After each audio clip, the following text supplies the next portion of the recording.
Alright, hi everyone, Joey V from GeekWatch here, welcoming you back to the Darksiders 2 full play. This is episode 25, and we're going to be playing some Darksiders 2, but really, we're going to be playing Left 4 Dead combined with Gears of War. We're going to be spending most of this level with this angelic gun in our hands, because as you may have remembered, as you may have seen in the last episode, being close to a lot of these enemies in melee range is not advisable, so I'm going to be doing it like this with the long-range shotgun of doom.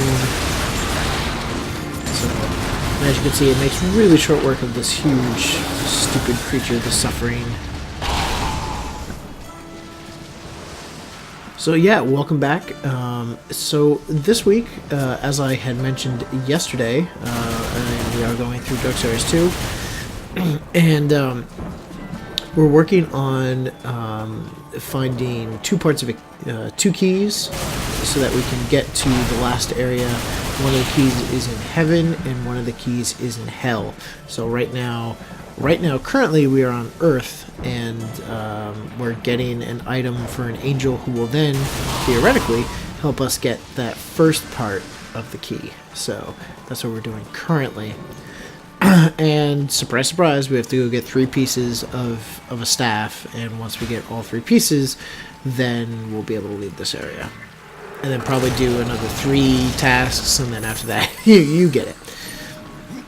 So this episode is going to be a little, it's going to be about an average length. The tomorrow's episode, which is episode 26, that's going to be a little bit on the short side. It's only going to be about 18 minutes long. But then the end of the week, Friday, that episode 26 is going to be long. It's about an hour and 20 minutes.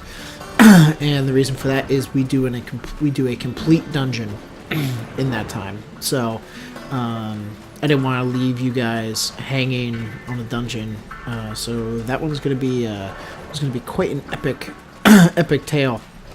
So excuse me with my throat; it's a little scratchy right now. But so yeah, so tonight, what I wanted to talk about a little bit is I made mention of it the last couple episodes and the last couple of weeks and such. I wanted to talk about the current predicament that THQ is in, and obviously previously we had talked about how the U-Draw and the lack of success of Darksiders 2 really made it so that THQ was going to be in a tough spot financially. And in another episode, I probably had mentioned that THQ is filing for bankruptcy. Well, how the story gets interesting from there is that the bankruptcy process. Essentially, you're trying to wipe your debt clean, and pretty much say, look, we're going to take a huge hit in our credit, but we're going to wipe the slate clean, and then we're going to have a fresh start, which is fine. But what ended up happening was, THQ pretty much said, okay, well, we've got this outside funding for about $60 million, and once we go through the bankruptcy process and get all of our debts wiped, that $60 million will help us keep the majority, they'll help us keep the majority of our studios working, and then we'll be able to get a couple games out, and then we'll be right as rain. Which sounded like a decent idea, but once the judge and the courts, and specifically THQ's creditors, started looking at this, they were like, hey, why would we accept this? Like, why would we accept wiping your slate clean and then you guys getting like $60 million and then keeping all your IP? Like, your intellectual property is worth way more than $60 million. Like, however much money THQ has in debt, selling off their intellectual property would never would never clear all of the debt that they have, that THQ has, but it would certainly be, they would certainly get a good chunk of it back. So the creditors and the judge, the creditor said, hey, we want THQ to have to sell off their intellectual property, and then we would get whatever comes of those sales. And the judge agreed. So here's how this goes. January 22nd, so next week, all of the particular IP that THQ has in their possession is going to be sold off at auction. So I believe it's a silent auction for it. So as to protect certain companies' interests and such. And just on the off chance that someone doesn't know, IP, intellectual property, that's pretty much what that means is the franchises and the games that THQ has. So it is the games, but not necessarily the studios. So for example, THQ has the intellectual property to Saints Row. So you could buy the Saints Row IP from THQ, but you would not be under any obligation to buy Volition from them. And Volition is obviously the gaming company that has created Saints Row. Same thing with Darksiders. Like, just because you buy the Darksiders IP does not mean you need to buy Vigil Studios per se. So you wouldn't have to buy the studio, but what you could do is say, hey, we bought this IP, why don't you guys come on board and, partner with us? And of course, at that point, the studio would be like, yes, we love making games and we need money. So, so that's what the intellectual property is. So the auction is taking place, from what I have read, there are 5 interested buyers, which pretty much, it's pretty straightforward about who those 5 would be. It'd be companies like Electronic Arts, it would be companies like Warner Brothers and their game division, it would be Square Enix, it would be Ubisoft, possibly Activision, but we don't know for sure. It could be something like Epic Games. It could be something... I think Gearbox... I forget. Gearbox works with somebody else, but... there are a lot of... I completely forgot. Bethesda, the publisher behind Skyrim. They have tons of money, so it is very possible that they would be like, yeah, let's go. So, and as you can see in the game, this is where I realized that the gun has a long-range shotgun, and I start spamming the shit out of it. So on the 22nd, these 5 or more companies, again, we don't know for sure, but we're speculating, and it's coming pretty much is likely. These companies are going to try and get some IP from THQ. And hopefully keep some of these studios in business. Like I said, if they buy the Saints Row IP, and someone will, due to how popular Saints Row the Third was, if and when someone buys that, they're probably going to keep Volition on board, just because Volition's a really good studio. Like, why stress out another studio when you can just get another studio on board. So all in all, makes sense and everything. So it's kind of led to this discussion on the internet between gaming websites and other personalities of asking, if who would we want to see have these particular IPs?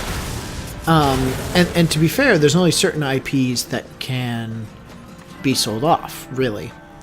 And there's not as many as you think. Saints Row will get sold off.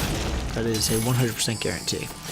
THQ also has in their back pocket South Park and Stick of Truth which is supposed to be coming out within the next 6 months. That game will come out regardless, and that IP cannot be sold off because Viacom, who is the parent company that is in charge of MTV and Comedy Central, made their own deal. Like they just made their deal with THQ, but pretty much Viacom's putting up all the money. Like THQ is like they're just there for their distribution. Like they're just there to print CDs or DVDs, as it were. Like that's all they're there. So South Park will not get sold off.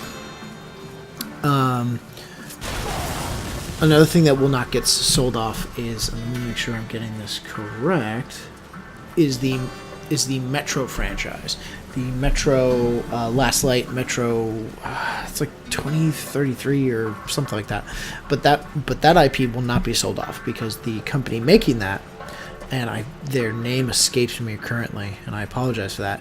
But the company behind that owns the IP. THQ does not own it, so Metro is not going anywhere. The guys who make Metro will just have to find a different distributor. What else is up for sale besides Saints Row? Darksiders will be up for sale. The question is, will anyone want it? And I guess the other question is, I'll get to Darksiders in a second, but there could be some interesting things that happen with the Darksiders IP. In addition to that, there's the Homefront IP. Homefront was a first-person shooter, kind of done in the same style as it was a game similar to Call of Duty and Medal of Honor. It was a first-person military shooter. You used left trigger to look down the sights, used right trigger to shoot the gun. Like it was that game. It was kind of like the video game version of Red Dawn, the movie. Like North Korea invades and blah blah blah. I don't know. It was not a very good game. It was pretty much universally panned, and just not worth it in the end. So, like, that's the question: will anyone want that? I would assume that for the right price, someone would take it, even if it was just something as to block it from somebody else, from some other company, just because first-person shooters sell really well, and the last thing you would want is to pass on an IP and have like a really good studio and a really good publisher get behind it and make it like really worthwhile. That's not that you don't want to be that guy that's like, well, I had a chance and I didn't take it, so that's definitely something that they'd have to look at. I'm trying to think what else THQ had. THQ technically currently has the WWE license. That one could be a really weird sale, just because as part of that licensing agreement, like THQ is supposed to be paying WWE for the license, and WWE has not received payment for that in a very long time. So, essentially, if you're bidding on WWE and the wrestling franchise, you're probably gonna have to clear out a lot of the debt that THQ has with that company. It's not the worst. It's definitely something that can be done. But yeah, like that's a hurdle that you have to go through. And to be fair, I think that the WWE games sell fairly well, so I would assume that someone's gonna want to pick that up. Just because wrestling games sell well and people like them, and it's a hard thing to get into, especially because there's WWE games and that's it. That is all that there is. So we'll have to see on that one. And then okay, so now we've done all this. Technically, someone could buy UDraw. They could buy the tablets. I don't think anyone in the world wants that. I found a piece of the rock. I'll take a pause right here. Being wary There are things that lurk beyond these barricades that the Hellguard dare not face head-on. And the remaining mod pieces? Do they lie past the barricades? Yes. Pass through the city, and you will find the next piece beneath the earth, in an old abandoned tunnel. Where will I find the final fragment? I do not know. But the rod has a will of its own. Find the second piece, and it may tell me where the last resides. Yeah, so Darksiders. Darksiders IP is obviously up for sale, and I think there is a market for it. But here's the thing: I think that when Darksiders IP gets sold, that Vigil Studios is not coming with it. That is going to be something that I think someone's going to look at Vigil and be like, well, it's not like Vigil Studios did such an amazing job with the IP that someone would be like, oh, well, we have to bring these guys in. And it's not like... I think someone could look at Darksiders and be like, I could write that game. And I could get my team on it, and I can get this studio on it, and they would rock it. For example, what if you gave Epic Games Darksiders? I had heard that, just that thought at some point. I was like, what if you gave Epic? Epic is obviously Darksiders is Unreal Engine, so they could just take the assets and run wild with it. Epic is really good at co-op games, and so then you could theoretically see a 4-person co-op like in Gears of War. Like, what if you did a 4-person Darksiders game? That's something that we had talked about and everyone was really excited about and would love to see that put into place. Like, what if Epic did that? That would be amazing. What if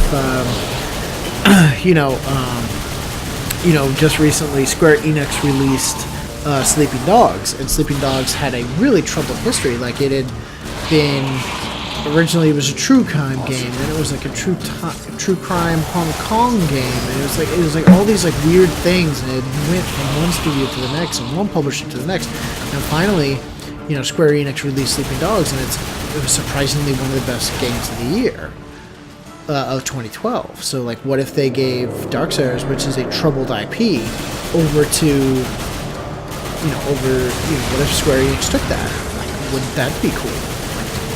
They would be able to do some stuff with this, I would think.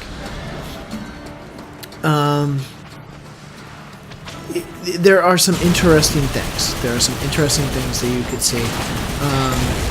I think the most likely scenario is that Electronic Arts takes it, and then at that point, I don't know what Electronic Arts would do to it.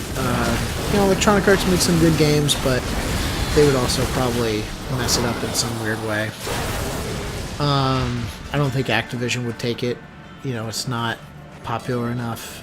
It's not a first-person shooter. It's not something that they could really market, I don't think. So it would be interesting to see where Darksiders ends up, and if but I could also see that someone would buy Darksiders just to block it from somebody else, and that Darksiders would become this game of, well, maybe we'll make a Darksiders 3, but in reality, like, no one ever would have the audacity to make it. But yeah, I mean, and then the other IP that, just as I've been talking, that I would think about is that THQ also has the rights to the Warhammer universe, and they have Relic, who works on the Warhammer games for them. So, and that's something, there's Relic and the Warhammer games. There's Company of Heroes, which I've never played, but there's a section of strategy gamer out there that really likes Company of Heroes. I think the Warhammer brand brings a lot of usually brings a lot of money with it, and the Warhammer real-time strategy games, Dawn of War and Dawn of War 2, sold very well. So it is conceivable that someone would pay good money to get those licenses and to get that IP, and then just start making real-time strategy games. You know, and also that could be really interesting because, you know, Warhammer as a tabletop game is, you know, a turn-based game. It is, and considering that the success that XCOM Enemy Unknown had just recently as being a turn-based strategy game on a console, it could very well be that someone looks at, you know, THQ and says, like, look, let's put in a bid, let's try and get this, because, you know, people that were in, you know, there were people out there who didn't think they'd be into real-time strategy games or turn-based strategy games, and XCOM changed their mind. So maybe if we get Warhammer and we make a traditional turn-based strategy game, like, not only would we bring in the, you know, the Warhammer fans, but we'd bring in other fans too if we make it cool. So it'd be an interesting idea, definitely. And, you know, I've seen this happen before, and it, you know, to be fair, it happened with one of my favorite gaming companies of all time. It happened with Bungie. Different circumstances, but kind of same results. You know, THQ is being sold off because of you know, debt and, you know, debt. They're being sold off because of debt. You know, obviously. So, you know, but at the time, this was back, like, right before I had gone to college, senior year of high school. I used to play a lot of Myth, The Fallen Lords, and Myth 2 Soulbladder. Those were kind of the two big games that put Bungie on the map. They were real-time strategy games for the Mac and PC, and they were fantastic. But what happened was, and I still remember this, is that the situation happened where Myth 2 Soulbladder, when it was first released, came out with a crippling bug. And it wasn't that the game was bugged, but it was that the game's uninstaller was bugged. And pretty much, if you tried to uninstall Myth 2 from your system, it would wipe your entire hard drive. Like, it's a fucking serious bug. And, you know, essentially, Bungie was a pretty small company at that point, so they paid a third party to, you know, they paid a third party to do bug testing for them in certain cases, but that bug just kind of fell through the cracks because, again, it was one of those things where it's like, well, who's uninstalling the game? Who's uninstalling the game right after they buy it?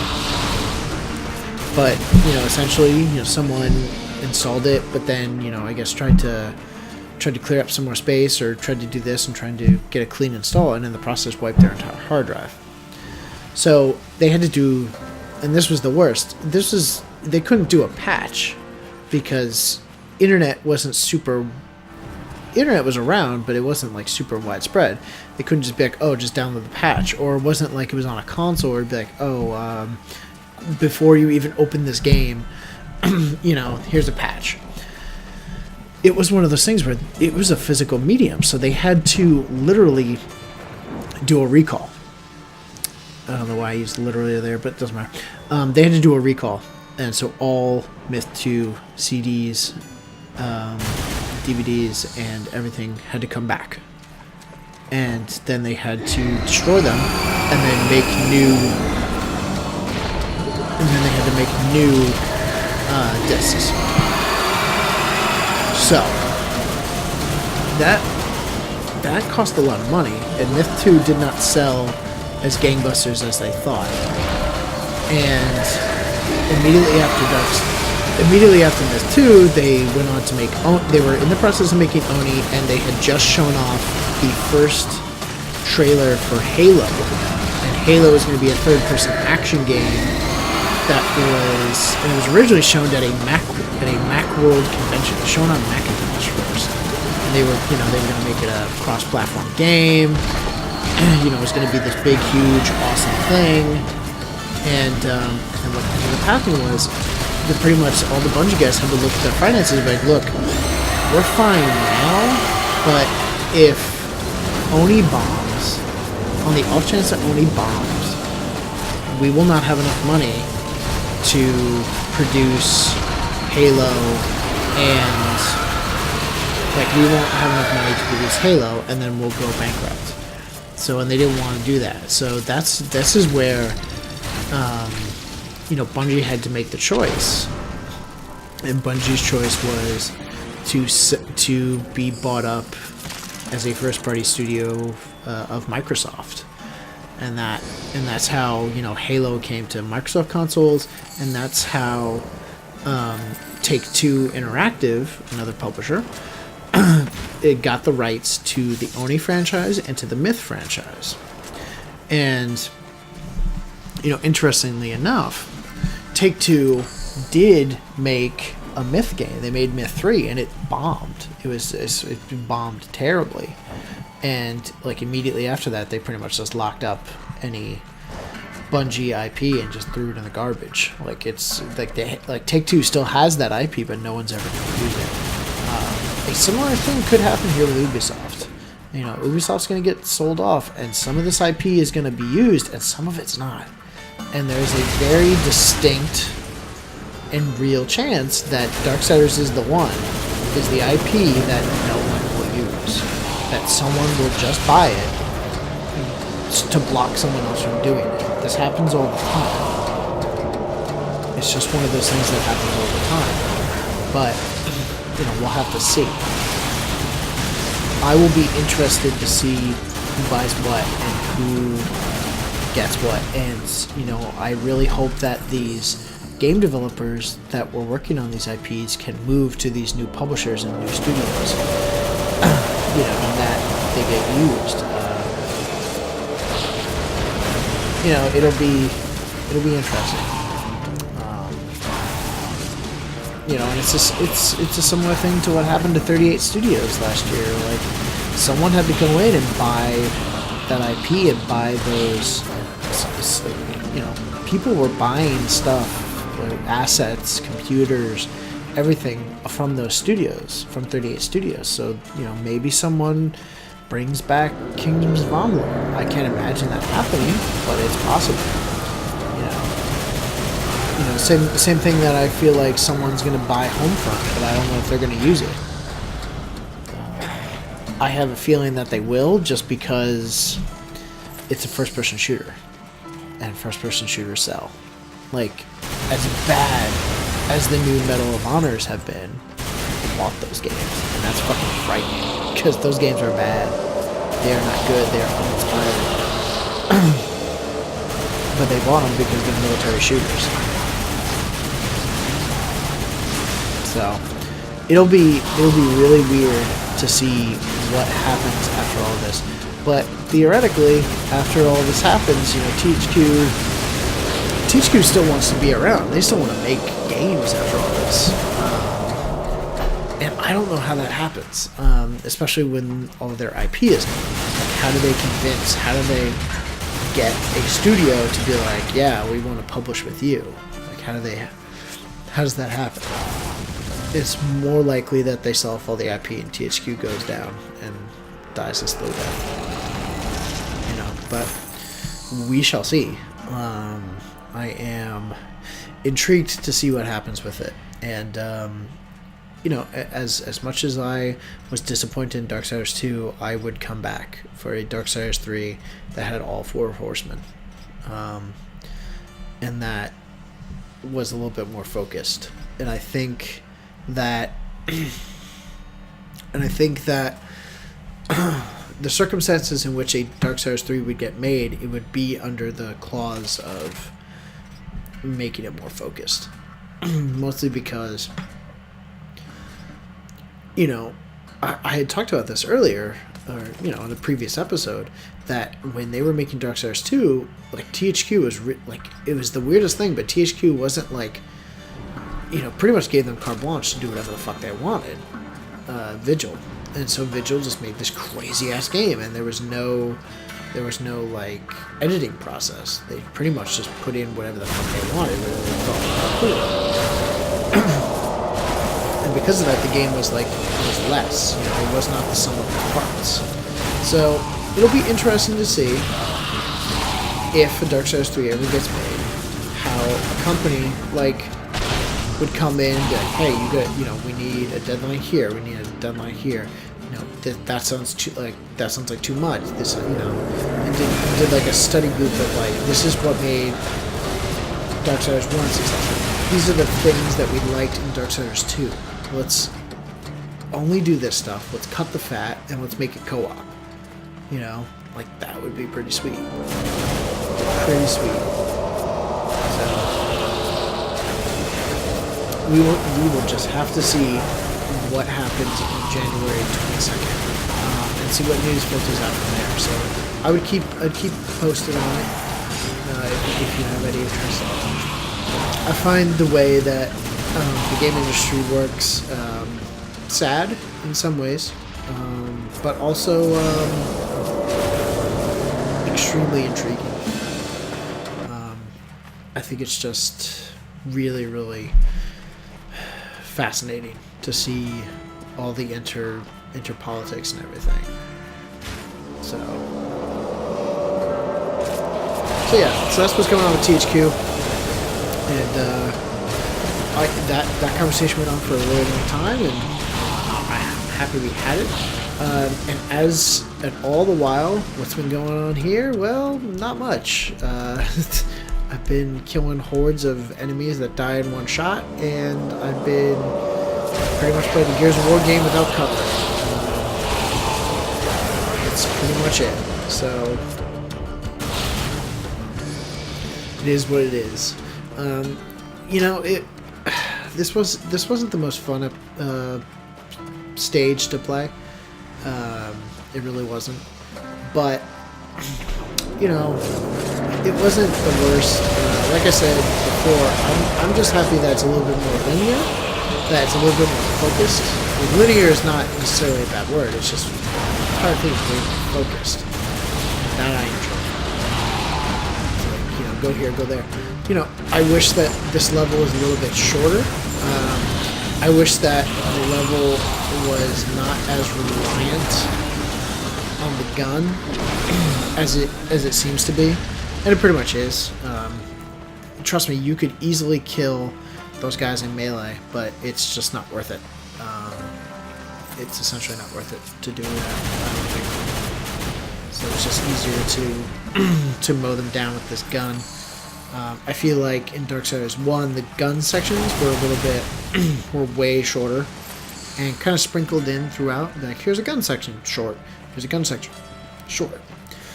This one, it kind of feels like I feel like it's all about the same amount of time of gun sections between Darksiders 1 and Darksiders 2. I just feel like Darksiders 2 put them all back to back. They put them all together into one large lump of shooting sections, which is fine. Not my personal favorite, but at least it was something new. At least it was something different. And as bleak and as boring as the Earth landscape is, it was just kind of nice to be somewhere where, one, Death knew who he was talking to. So, like, when he goes down and he sees the angels, like, he knows who they are. That was nice. Death wasn't a fucking moron.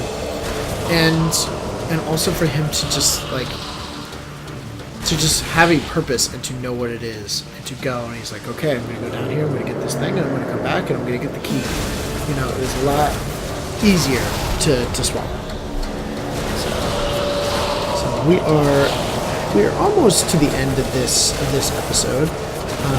Like I said, this episode is about average length, 38 minutes. Tomorrow's episode will be about 18 minutes, be considerably shorter.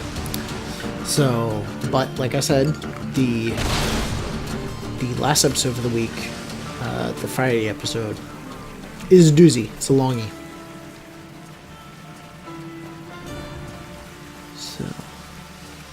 So that is all good. And yeah, it's pretty exciting that now that Darksiders 2 is, like I said, started to turn and be more the game that I wanted it to be, and I'm happy for that. I'm pleased with that.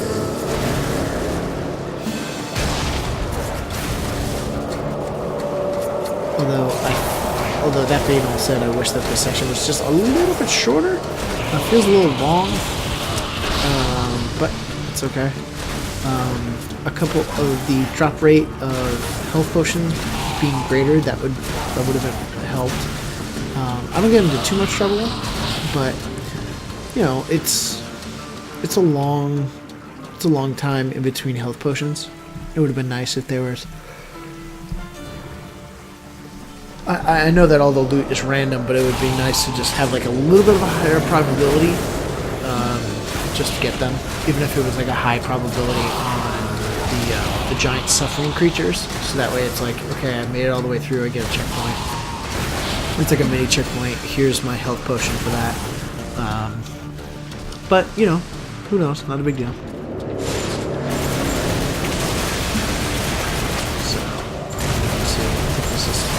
Fourth such crazy creature that I've been fighting, and then right behind him is the second part of the staff. But yeah, the shotgun is just, it's crazy. It's just crazy good. And at that point, you don't need to use anything else.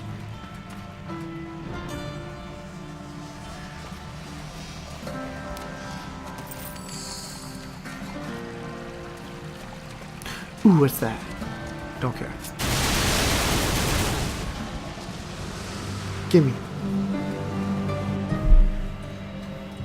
So, and there you have it. I've got the second piece, and we're going to soon go to the third piece. We're going to be talking to Uriel just for a few seconds, and she'll tell us about the third and final piece, and then we can move on to the next episode. I hope you guys are enjoying the story, or enjoying the full play.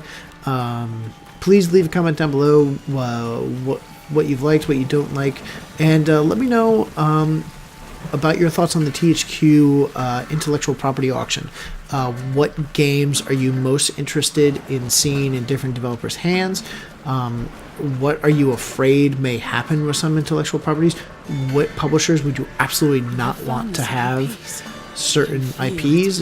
And just let me know, and I'll try and respond as much as possible. You may be deaf to its cries, but I am not. The final piece lies beyond this barrier, in an area heavily fortified by the shadow. Destroyer will not be pleased when I restore the Rod of Arafel. The warriors may pay the price. The White City is lost to us. This broken world will soon be our grave. And yet we must fight on against the darkness, to uphold the light. If your actions hasten our end, so be it. May you live to see the Destroyer take his last breath. Uriel of the Helgar. Good luck, Ryder. The final piece is within your grasp. Woo! Alright guys, thanks very much for watching, and I'll see you tomorrow for another episode. Alright, have a good one guys.